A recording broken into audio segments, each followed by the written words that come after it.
Buenas tardes, mis queridos hermanos, esperando se encuentren bien. Hoy me ha tocado la responsabilidad y la bendición de compartir la reflexión de su palabra y quiero invitarles a que podamos buscarla en el libro de Romanos, capítulo 12, del versículo 9 al 15. Daré lectura en el nombre del Señor. El amor sea sin fingimiento. Aborreced lo malo. Seguid lo bueno. Amaos los unos a los otros con amor fraternal. En cuanto a honra, prefiriéndoos los unos a los otros. En lo que requiere diligencia, no perezosos. Fervientes en espíritu, sirviendo al Señor. Gozosos en la esperanza, sufridos en la tribulación, constantes en la oración. Compartiendo para las necesidades de los santos, practicando la hospitalidad. Bendecid a los que os persiguen. Bendecid y no maldigáis. Gozaos con los que se gozan, llorad con los que lloran. Amén. Bueno, mis hermanos,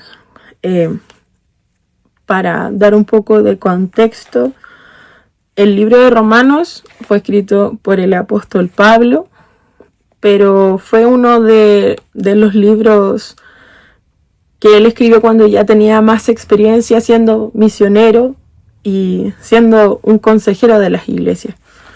Ya llevaba alrededor de 10 años predicando el Evangelio de Cristo desde que él había tenido su primer encuentro. Y como les mencioné, ya iba casi por iniciar su tercer viaje misionero. Y hay una particularidad con este libro, y es que uno, si lo empieza a leer completo, se da cuenta que habla mucho sobre los principios del cristianismo. Habla sobre un Dios justo, habla de un Dios redentor. Y se da una exposición muy completa, muy ordenada sobre el Señor. Y habla sobre estos fundamentos del cristianismo en sí. Y es curioso porque Pablo no conocía a la iglesia en Roma.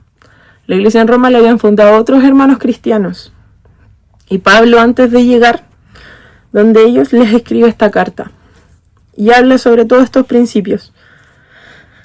Y a diferencia quizás de la iglesia, o sea, de las cartas a Corinto, a Filipenses, a mismo Timoteo, aquí no hay una corrección directa. No hay la solución de algún conflicto, no hay saludos específicos quizás ante algunas situaciones, sino que más bien habla sobre Dios, sobre ese Dios justo, ese Dios de amor.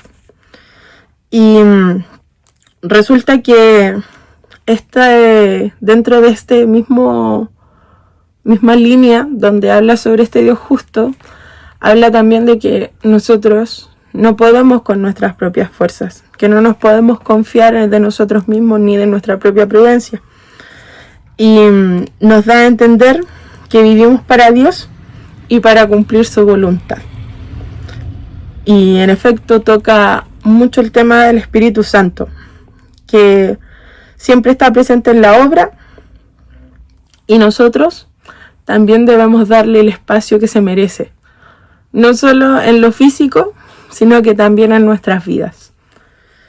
Y partiendo desde esa base, podemos darnos cuenta que habla sobre la transformación que el Señor tiene en nosotros, no solamente en nuestro cuerpo, sino como en nuestra forma de pensar, en nuestra forma de actuar. Cómo debería verse una vida verdaderamente cristiana. De hecho, en el versículo 9, no sé cómo les aparece en sus Biblias, pero en la mía dice actuar como cristianos. Ese es el título. Y ahí empieza a enumerar ciertas situaciones. Y lo primero que dice es que el amor sea sin fingimiento, aborrecer lo malo y seguir lo bueno. Que no deberíamos tener que actuar, ser amorosos, ni tampoco debería ser algo fingido ni una máscara, sino que más bien debería ser genuino y sincero, como es el amor de Dios con nosotros. Porque amar no significa aceptar todo, Si ustedes se dan cuenta, Jesús amó mucho a sus discípulos, pero también los corrigió y también encauzó su camino.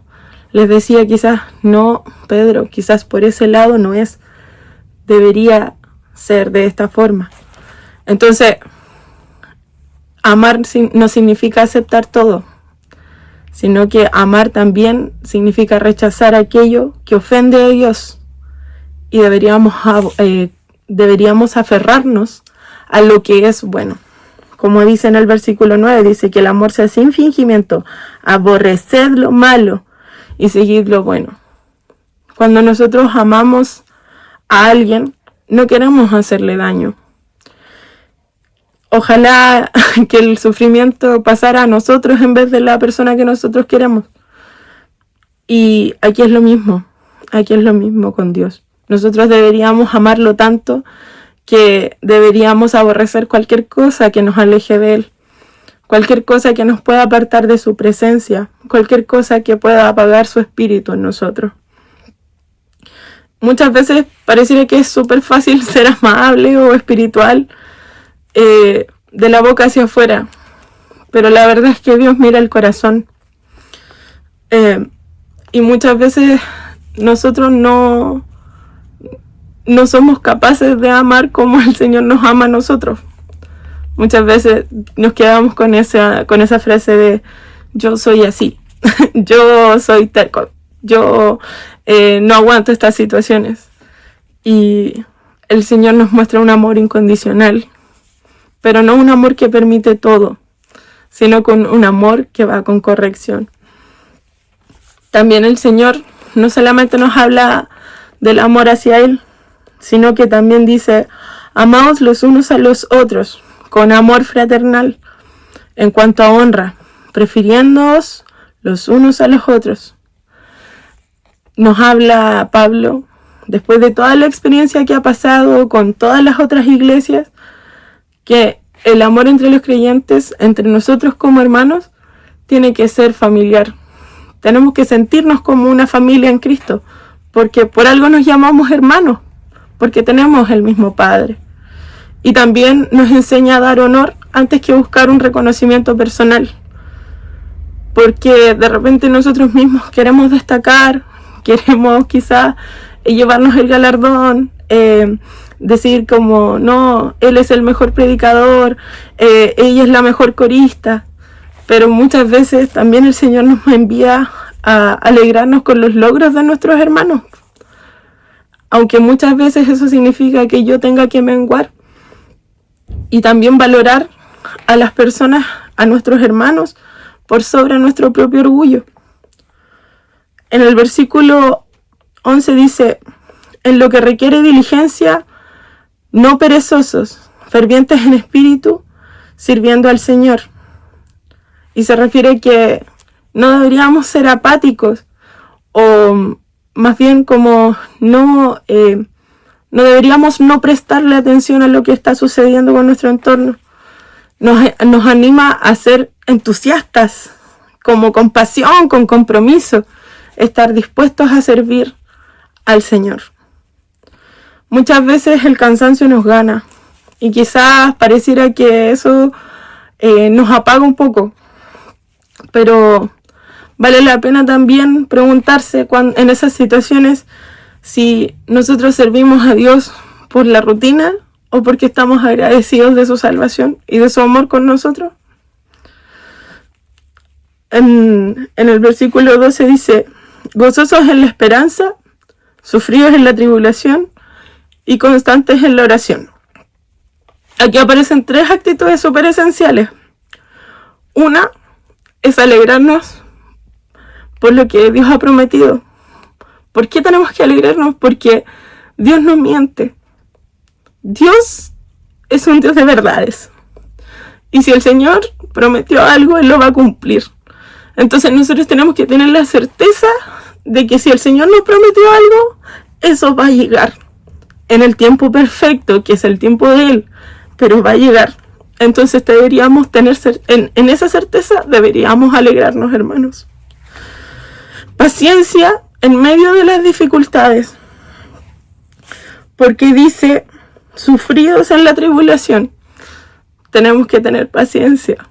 Muchas veces las pruebas son largas, muchas veces las decisiones que tomamos también nos hacen decaer, pero aún así tenemos que tener paciencia, que es uno de los frutos del Espíritu, que se menciona también en este libro. Y finalmente, perseverar en la oración. El Señor nos viene hablando harto en la oración y nos habla de tener perseverancia. Y perseverancia significa insistir, insistir, insistir. Estoy insistiendo todos los días con el Señor. Estoy orando todos los días con el Señor. La esperanza en Dios tiene que permanecer. Obviamente la oración no va a eliminar todos los problemas mágicamente, pero nos va a fortalecer para poder atravesarlos, mis hermanos. También el versículo 13 dice, compartiendo para las necesidades de los santos y practicando la hospitalidad. Obviamente aquí nos manda a actuar. No solamente se trata de decirlo y de decir, sí, yo tengo fe. Yo, de decir, no, yo puedo hacer esto, sino que se trata de aplicarlo. Y obviamente la fe no se limita a las palabras, porque Pablo llama a ayudar a quienes lo necesitan y abrir un espacio también en nuestra vida para servir a otros. Cuando yo recibo a alguien en mi casa, intento tener las mejores comodidades a lo que tengo a mi alcance. Quizás que nos falte un pancito, quizás si no siempre compro un jamoncito, tener un jamoncito. Y eso también demuestra el cariño y el amor entre nosotros. Nos llama también a ayudar a quienes tienen necesidad. Y esa generosidad no depende de cuánto tenemos, sino que se trata de cuánto estamos dispuestos a compartir. A veces no es lo material, sino que a veces es el tiempo, el apoyo, la misma oración, ese apoyo oportuno que puede ser tan valioso como una ayuda material. También en el versículo 14 dice, bendecid a los que os persiguen, bendecid y no maldigáis. Es uno de los mandamientos más difíciles, porque es difícil ponerle otra mejilla, por hermano. A veces, como dice, si a uno le pegan en una mejilla, poner la otra es muy difícil, porque muchas veces nuestro temperamento es, no, yo también le pego. Pero aún en las situaciones injustas el Señor dice que Él hace justicia por nosotros, que de Él es la justicia. Entonces no tenemos que tener venganza en nuestro corazón, rencor, de querer arreglar las cosas con nuestras propias uñas al final. Obviamente nuestra reacción natural va a ser devolverlo, pero el Señor nos manda a pensar de otra forma, nos manda a pensar como Él. Y finalmente el versículo 15 que dice, gozaos con los que se gozan, llorar con los que lloran. Y aquí nos habla de la empatía, de esa empatía genuina, de que si mi hermano está sufriendo, yo también sufrir con él. No se trata de arreglar las cosas, sino de acompañarlo. Y así como cuando nos gozamos y pareciera que todo es contagioso, porque si yo veo a alguien sonreír, yo también me contagio de alegría, que el sufrimiento sea de la misma forma. Porque así nosotros también vamos creciendo como hermanos. Porque la empatía genuina también se trata de compartirla. Y de poder crecer unos con otros, de apoyarnos en las dificultades. Al final, el Señor también nos manda a crecer juntos. Este pasaje bíblico no solamente habla sobre el amor, sino que también habla de la fe verdadera, y que esa se muestra a través de cómo nosotros nos tratamos entre nosotros mismos. Nos manda a ser una iglesia amorosa, y quizás no habla tanto de los grandes milagros, de las posiciones, del liderazgo, o quizás conocimientos profundos, pero sí habla de las cosas cotidianas, de amar con sinceridad, de honrarnos unos a otros, de servir al Señor con entusiasmo, de mantener la esperanza, de orar constantes, de ser generosos, de bendecir a quienes nos dañan y compartir las alegrías y las tristezas de los demás. Esas son las actitudes que sí reflejan el carácter del Señor y muestran cómo luce una vida de verdad transformada por el Señor. Y antes de terminar, quiero dejarles una pregunta para reflexión. Y es, ¿cuál de estas instancias que se mencionan en este pasaje bíblico es la que cada uno tiene que trabajar? La palabra primeramente habla en mi vida, pero a veces también es difícil llevar una vida cristiana con lo que nos está diciendo. Pero el Señor es grande para fortalecernos a cada uno. Dios y buen Padre Celestial, hoy te doy gracias, primero que todo por tu presencia, porque tu Espíritu Santo está con nosotros, Señor, porque tu palabra, Señor, llega a nuestros corazones, Señor. Tú eres el Dios poderoso, el Dios amoroso, el Dios que nos enseña con ternura, con misericordia, y con esa misma misericordia nos enseña a ser misericordiosos. Señor, te pido que tú inscribas esta palabra en cada uno de los corazones de los oyentes, Señor, y que tú también seas dando una bendición en cada uno de los hogares. Todo esto te lo pido en el nombre de Cristo Jesús, nuestro Señor y Salvador. Amén. Mis hermanos, que el Señor les bendiga.